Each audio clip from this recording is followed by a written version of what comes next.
Good morning students. आज हम कुछ इम्पॉर्टेंट प्रोग्राम्स देखेंगे सी के लिए कि जो एग्ज़ाम पॉइंट ऑफ व्यू से इम्पॉर्टेंट हैं और थोड़ा सा उससे ओवरव्यू मिल जाएगा कि हम प्रोग्रामिंग कैसे करते हैं। तो जैसे सबसे पहला प्रोग्राम हम यहाँ पर देख पा रहे हैं कि program to check the number is prime और नॉट। तो सबसे पहले बच्चों ये बताइए कि प्राइम नंबर जो होते हैं वो क्या होते हैं।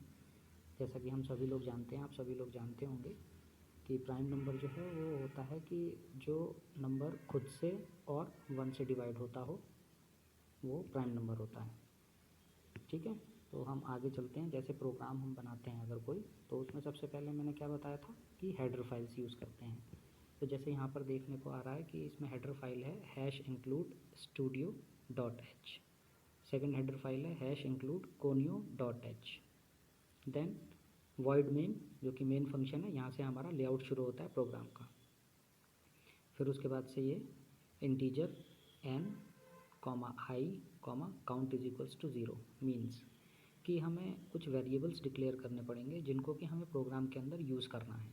जैसे इंटीजर ले लिया हमने, इंटीजर का मतलब हो गया कि वैल्यू जो है हमारी वो पॉजिटिव होनी चाहिए, तो इस वजह से हमने इसको इंटीजर में ले लिया। और n का मतलब क्या हो गया, जो हमें नंबर लेना है। अब हम प्राइम नंबर का प्रोग्राम बना रहे हैं तो हमें किस वेरिएबल की ज़रूरत पड़ेगी, सबसे पहले कि कोई भी एक नंबर है उसको हमें चेक करना है कि वो प्राइम है कि नहीं है। तो n बेसिकली वो नंबर के लिए यूज़ कर लिया हमने। i हमने यूज़ किया है कि जब हम लूप चलाएंगे कोई भी, तो उस लूप को चलाने के लिए हमें एक इनिशियलाइज़ करना पड़ेगा एक वैल्यू को, जिसको कि हमने i ले लिया यहाँ पर।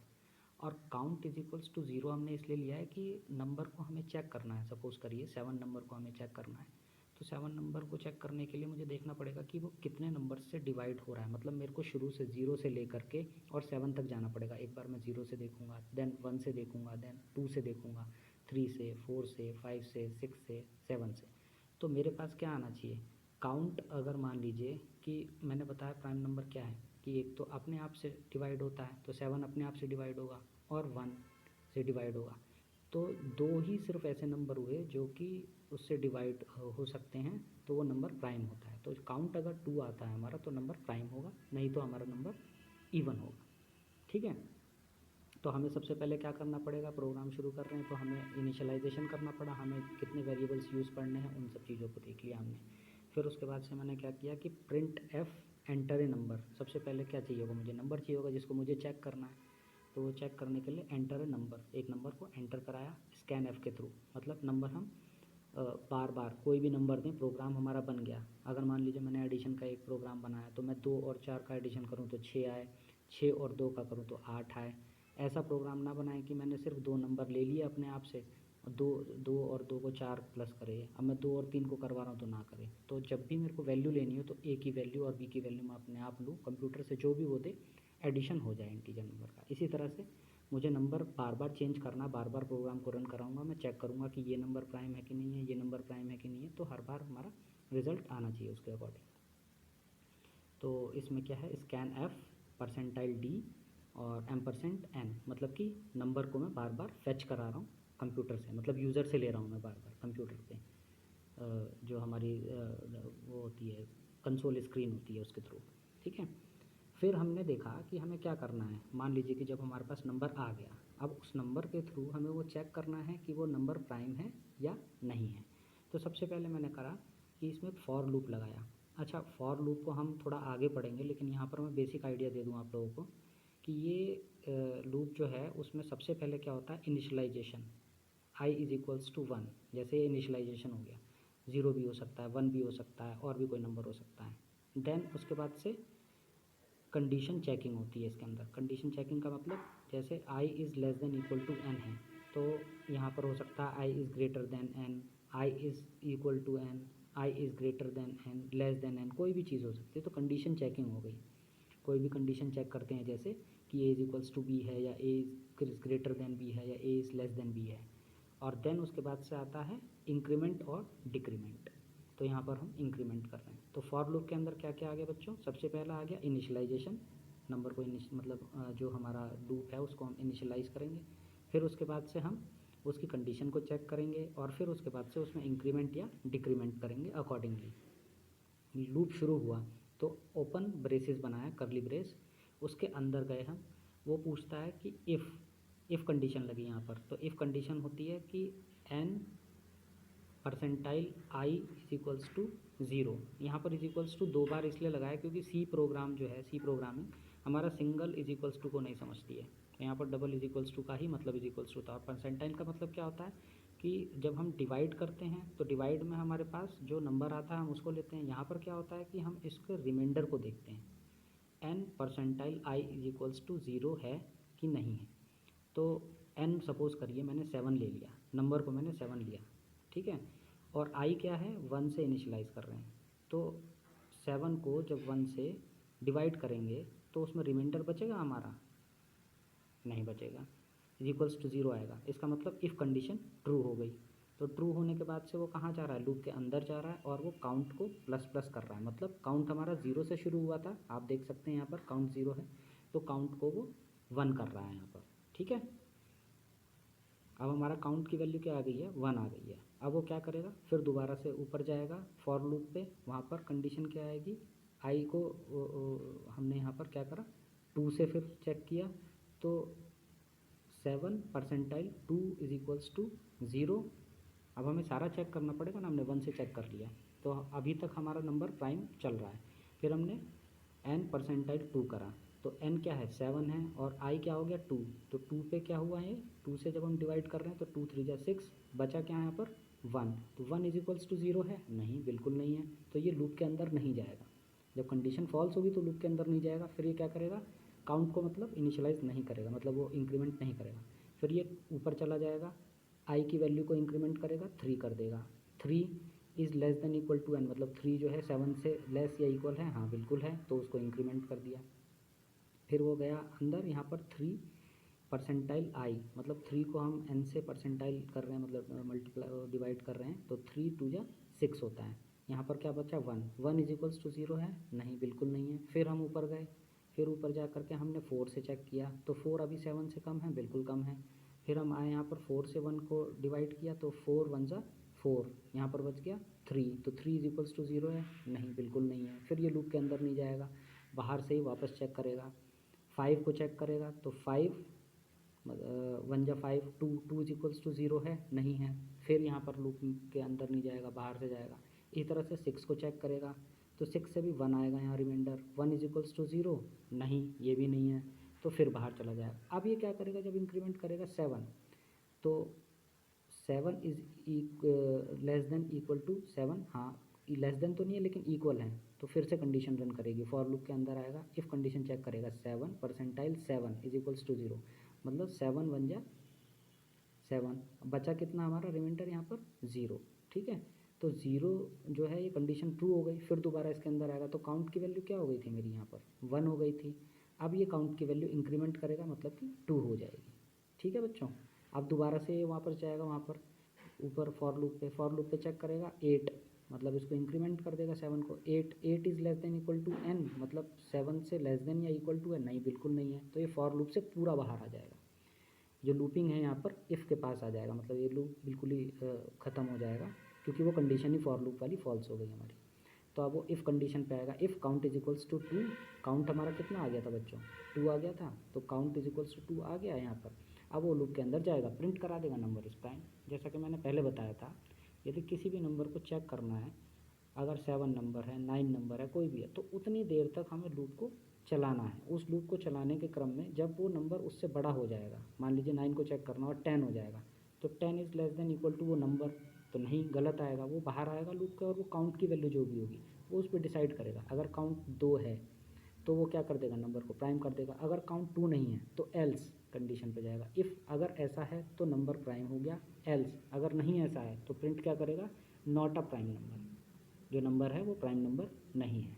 और लास्टली गेट ch और कर्ली ब्रेसेस 1। देखो बच्चों, यहाँ पर कॉम्प्लिकेशंस में जाने की ज़रूरत नहीं है कि आपको प्रोग्राम को देख करके लग रहा हो कि बहुत टिपिकल होता है, कैसे बना पाएंगे। सबसे पहली जो इसमें बेसिक नीड है ना, वो ये है कि आपको लॉजिक को देखना पड़ेगा कि लॉजिक किस हिसाब से बनाना है। मान लीजिए कि आपको प्रोग्राम बनाना है इसमें प्राइम नंबर का, तो आपको ये देखना पड़ेगा कि यार इसमें लॉजिक क्या लगेगा। सबसे पहले आपको जानना ज़रूरी होगा कि प्राइम नंबर होता क्या है। जब प्राइम नंबर पता चल जाएगा तो आपको ये देखना पड़ेगा कि मैं इसको प्राइम या नॉन प्राइम कोई भी एक नंबर है दे करके मैं कैसे कैलकुलेट कर सकता हूँ कि ये नंबर प्राइम है या नहीं है, तो उसके हिसाब से हमें वो बनाना पड़ेगा। यहाँ पर एक नई चीज़ आपके सामने आई है, फॉर लूप। लूपिंग में जब हम चलेंगे तो मैं हर तरीके के लूप्स आपको बताऊँगा, ठीक है, लेकिन पैनिक होने की ज़रूरत नहीं है। यहाँ पर फॉर लूप को मैंने बता दिया वैसे कि होता क्या है। यहाँ पर फॉर लूप जो होता है उसमें ये होता है कि अगर किसी चीज़ को हमें चेक करना है, किसी नंबर को, और एक से लेकर के उस नंबर तक चेक करना है, तो हमें लूप लगाना पड़ेगा। लूप लगाने का जो इसका सिंटैक्स होता है, सिंटैक्स का मतलब उसका जो ढांचा होता है फॉर लूप का, वो यही होगा कि हमेशा इसमें सबसे पहले इनिशियलाइजेशन होगा, देन कंडीशन चेकिंग होगी, देन इंक्रीमेंट या डिक्रीमेंट होगा, और इनके बीच में सेमीकोलन आता है, कॉमा ना आकर के सेमीकोलन आता है। मतलब इनके सिंटैक्स में थोड़ी सी भी मिस्टेक होती है तो प्रोग्राम में एरर शो करता है। और ये ओपन ब्रेसेस, करली ब्रेसेस और क्लोज करली ब्रेसेस, ये इन सब चीज़ों के लिए आते हैं कि एक चीज़ को हम लूप को ओपन कर रहे हैं तो उसको हमें क्लोज भी करना पड़ेगा। देखिए यहाँ पर फॉर लूप के बाद एक ब्रेस है, इफ़ के बाद एक ब्रेस है, यहाँ काउंट के बाद ख़त्म हो रहा है और यहाँ काउंट के बाद ही ख़त्म हो रहा है, तो मतलब दो ओपन हुए तो दो क्लोज भी करने पड़ेंगे, नहीं तो प्रोग्राम हमारा एरर शो करेगा। जो हमने वॉइड मेन के बाद ओपन किया है वो हम लास्ट में गेट सी एच के बाद क्लोज कर रहे हैं, ठीक है। तो ये हमारा प्रोग्राम हो गया। अब सेकंड प्रोग्राम के लिए चलते हैं हम लोग अगर, तो ये पूछता है कि program to find the sum of digits of a number. मतलब क्या है इसका, मान लीजिए कि एक नंबर हम लेते हैं 1 2 3, तो वो 1 2 और 3 तीनों को प्लस कर दे और उसका आंसर हमें दे, समझे। मतलब कि जैसे मान लीजिए कोई भी नंबर ले लीजिए 5 6 7, अब ये हमारी एक डिजिट है, 3 डिजिट नंबर है, तो उन 3 डिजिट्स को टोटल करके और हमें उसका रिजल्ट दे, ठीक है।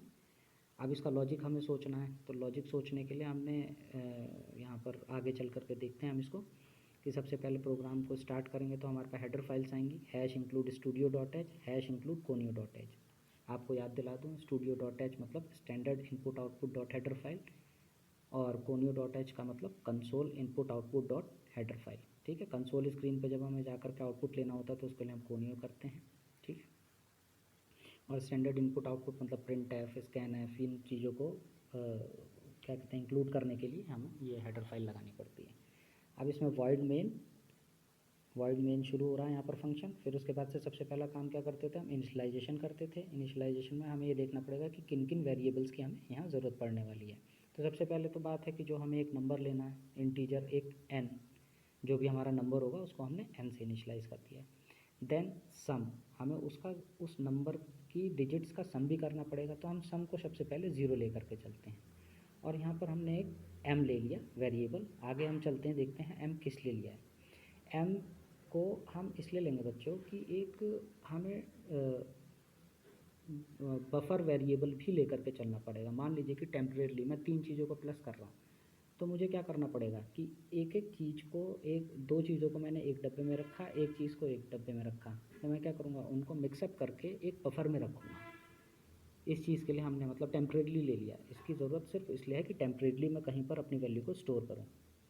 फिर सबसे पहले हमें क्या करना पड़ेगा भाई, हमें सबसे पहले नंबर को लेना पड़ेगा जिसको कि मुझे सम करना है। तो सबसे पहले नंबर लिया मैंने, प्रिंट एफ के थ्रू एंटर ए नंबर, और स्कैन एफ मतलब मैंने कंसोल इनपुट आउटपुट वाली स्क्रीन पे जाकर के उससे नंबर यूज़र से लिया। तो यूज़र ने क्या दिया, %d, n%n, बिल्कुल सिंटैक्स यही रहने चाहिए, नहीं तो फिर प्रॉब्लम हो जाती है प्रोग्राम में। फिर सेमीकोलन ब्रैकेट के बाहर। अब वो इसमें चेक करेगा कि while n is greater then 0। While का मतलब होता है जब तक, एक ये भी लूप होता है। तो वाइल लूप के अंदर वो चेक कर रहा है कंडीशन को कि जब तक कि n ग्रेटर देन है 0, मतलब 1 2 3 या कोई भी एक नंबर है, अगर 0 ही है नंबर मान लीजिए, तो उसको हमें चेक करने की ज़रूरत ही नहीं है। और अगर 0 से बड़ा है तब तक हमें उसको चेक करना है। तो क्या चेक करना है मुझे, m, जो कि मैंने वेरिएबल लिया था इसके अंदर कि जो टेम्परेरीली स्टोर करेगा किसी वैल्यू को, n%10। n%10 का मतलब क्या हुआ कि जो इसका रिमाइंडर आएगा उसको मैं m के अंदर स्टोर करूँगा। तो n मान लीजिए, सपोज़ करिए मैंने नंबर लिया है 1 2 3, ठीक है। तो नंबर क्या हो गया, 123 हो गया। अब 10 से उसको डिवाइड करेंगे तो कितना आएगा, 3 यहाँ पर उसका रिमाइंडर आएगा, ठीक है।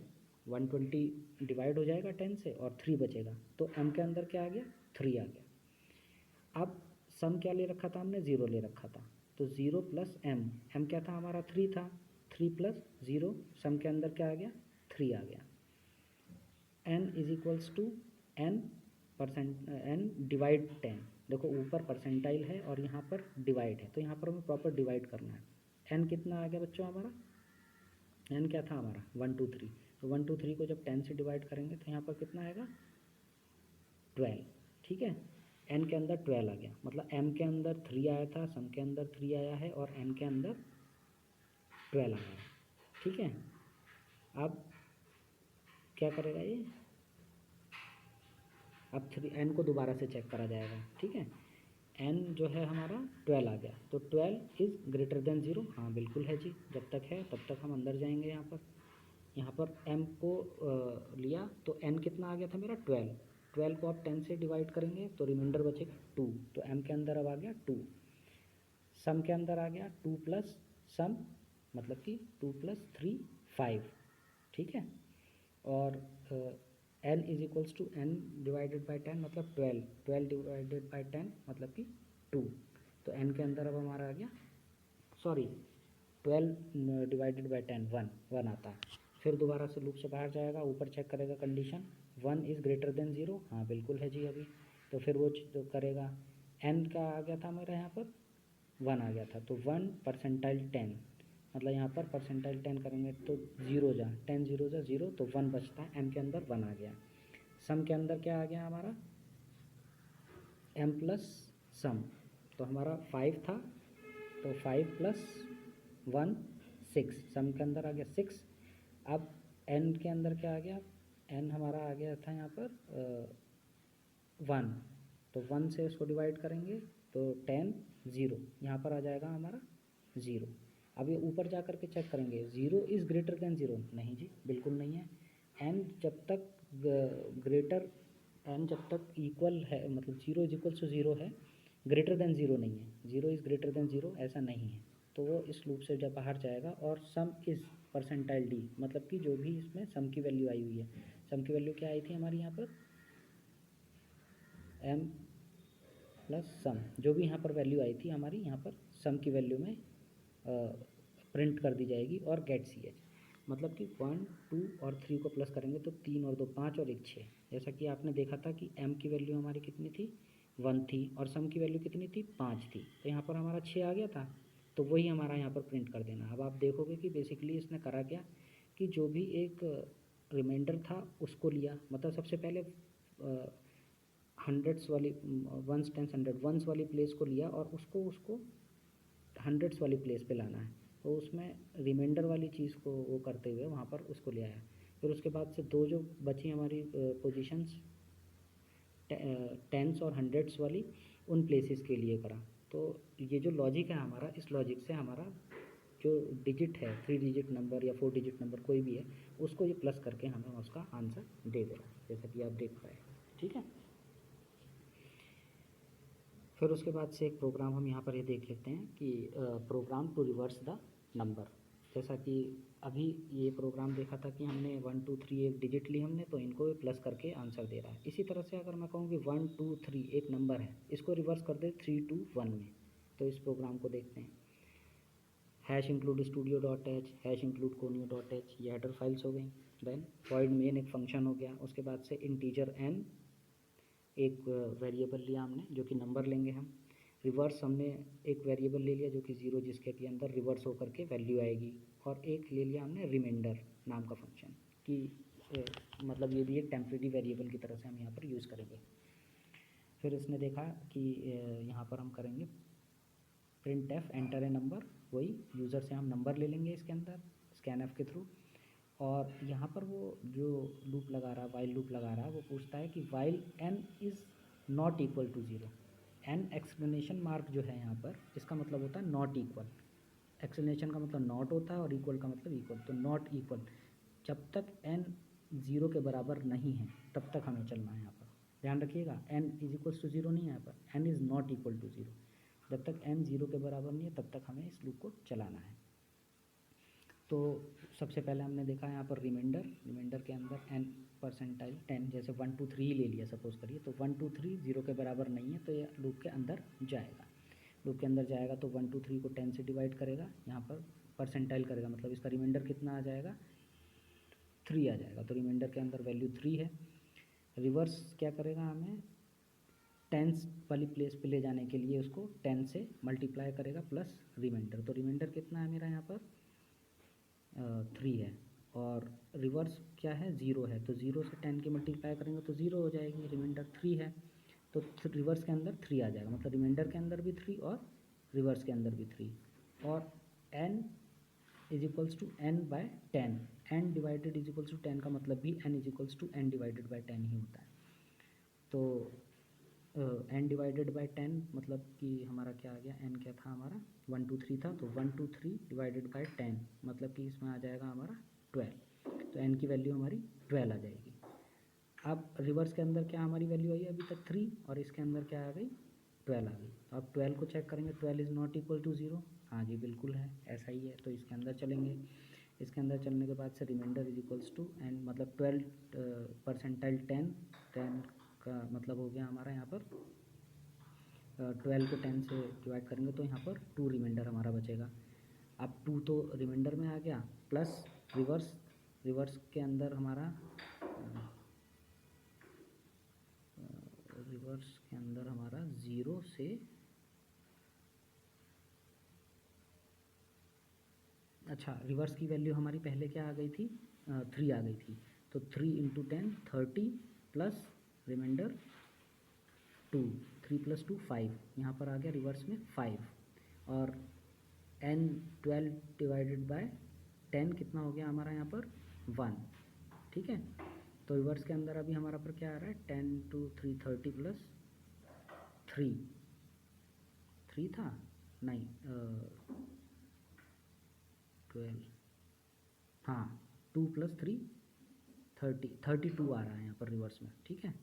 अब यहाँ पर 1 आ गया हमारा, तो 1 वाइल लूप पे जाएगा, 1 इज नॉट इक्वल टू 0, बिल्कुल सही है। रिमाइंडर पे गया, यहाँ पर इसने करा 1 परसेंटाइल 10, तो यहाँ पर आ गया रिमाइंडर में 9, और सॉरी रिमाइंडर में आ गया 1, मतलब 1 परसेंटाइल 10, तो 10 0 जो 0 1 आ गया यहाँ पर, ठीक है। तो reverse is equals to reverse into 10 plus remainder यहाँ पर 1 है, और रिवर्स हमारी कितने अभी थे 32, तो 32 इंटू 10 320 प्लस रिमाइंडर क्या है 1, तो 321, और रिवर्स में 321 आ गई।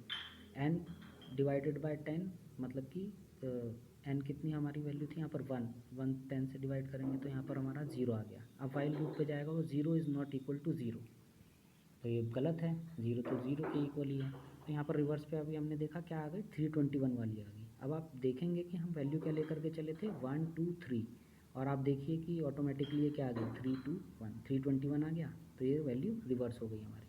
अब ये जब कंडीशन फॉल्स होगी हमारी वाइल लूप वाली, तो ये लूप के बाहर जाएगा और प्रिंट क्या करेगा रिवर्स्ड नंबर परसेंटाइल डी और कॉमा रिवर्स, जो भी रिवर्स की वैल्यू आई है वो हमारी इसमें आ जाएगी। 321 आई थी हमारी, गेट सी एच करके बाहर निकल जाएंगे, ठीक है बच्चों।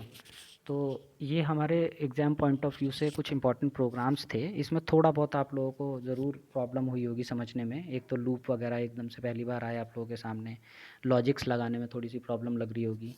लेकिन देखो एक्चुअली ये सब्जेक्ट जो है वो प्रोग्रामिंग है, सिलेबस हमारा है वो थोड़ा सा ऐसा है कि जिसमें थ्योरी पार्ट हमारा ज़्यादा लगता है, लेकिन कुछ प्रोग्राम्स भी आते हैं, और क्वेश्चन पेपर का कोई भी आइडिया नहीं है कि किस तरीके का क्वेश्चन अभी तक जो बेसिकली आए हैं उसमें 80% तो हमारा थ्योरी होती है, 20% प्रोग्रामिंग होती है।